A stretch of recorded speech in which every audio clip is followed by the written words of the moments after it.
Should religion influence legislation?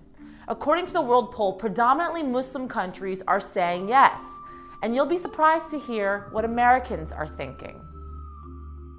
I'm Yasmin Vasugian, and this is the Gallup World Poll. Whether we like it or not, religion plays a pivotal role in politics and daily life. Some argue that the church and state must remain divided, while others believe they are one and the same. There's two schools of thought at the forefront of this issue. Now that's Islamic law, known to a lot of people as Shari'a, and the Bible. Gallup asked people in 6 predominantly Muslim countries if they believed Shari'a must be a source of legislation, but not the only source.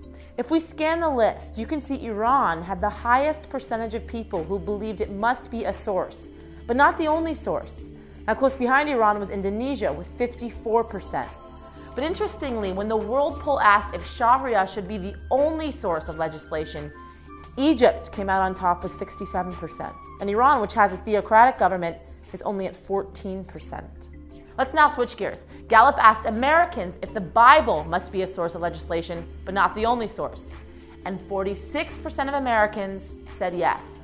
But when we asked if it should be the only source, only 9% said yes. So the marriage of church and state is alive and well around the world.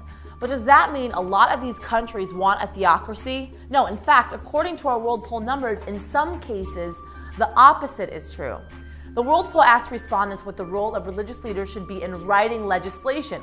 If we take a look at our list again, Turks are more likely than Americans to say that religious leaders should have no direct role. Now, for the most part, all the countries were in the majority, with the exception of Pakistan and the Palestinian territory.